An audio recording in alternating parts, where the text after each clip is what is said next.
On today's Ask the Rheumatologist, we ask the question, how do I treat a gout attack? As a brief review first, gout is the most common form of inflammatory arthritis. It is caused by the body's response to uric acid deposits in the joint. This usually happens because uric acid in the body overall is higher than it should be.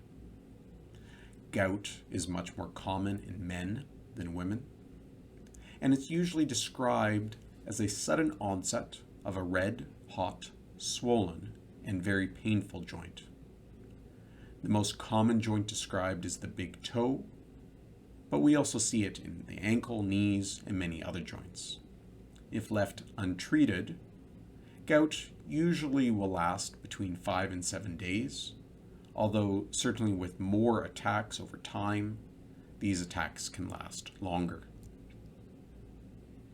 To treat gout, first it's important to ensure we have the right diagnosis.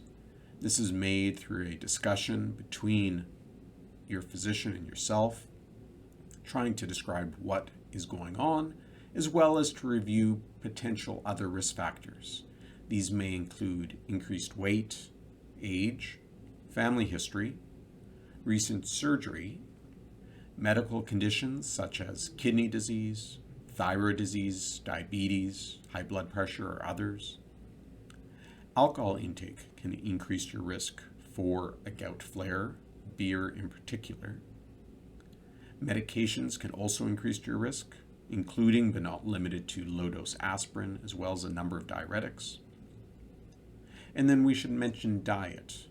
Diet, in fact, probably plays a very small role in risk factors for gout. Certainly there are some individuals who feel when they eat certain foods that brings on an attack, and in those cases they should be avoided.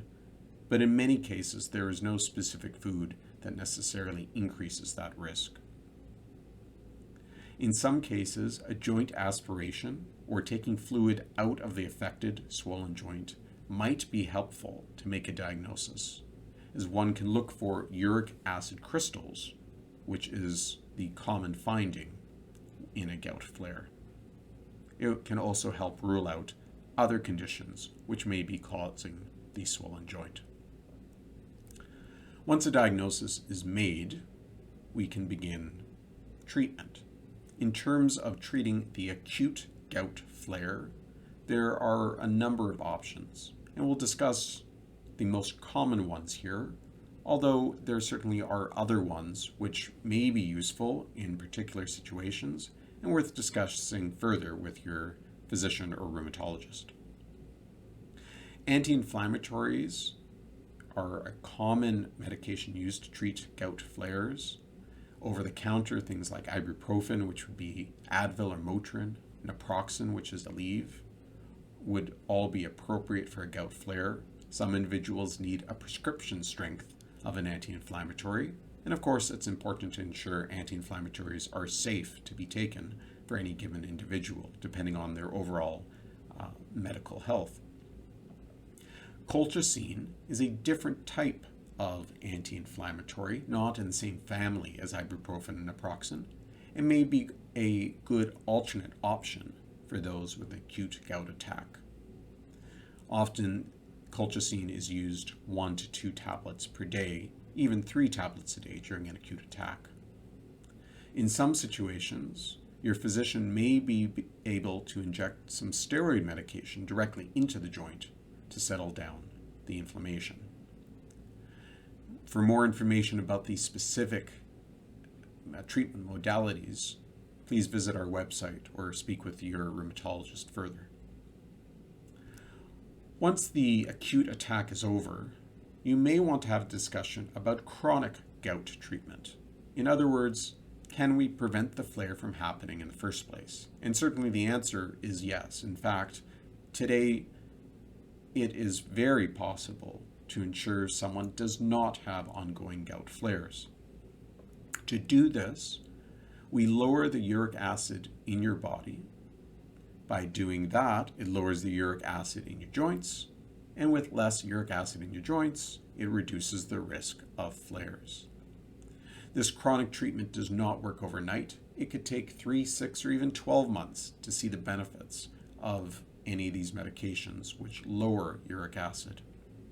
Again, common medications which are used to treat uric acid in your body and to lower it with the goal of a low uric acid level are allopurinol, as well as a bit newer, something called febuxostat.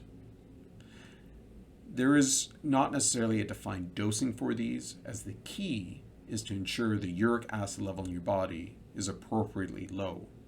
If you're on these medications and your uric acid is still elevated, you are still equally at risk of having an acute gout flare, and the medication is not going to help you.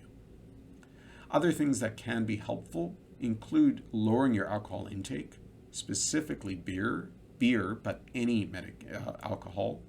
And in fact, for some patients, this may be enough.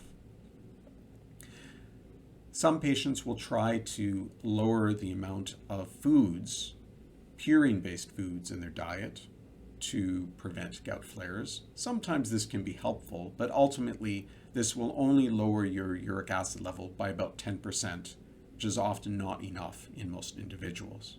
Again, if there is a specific food which is noted to induce a flare, it likely is worthwhile avoiding that. Overall, and it bears re-emphasis, it is possible today to prevent gout attacks from happening. Speak to your physician further to determine a treatment plan that is right for you and your overall health.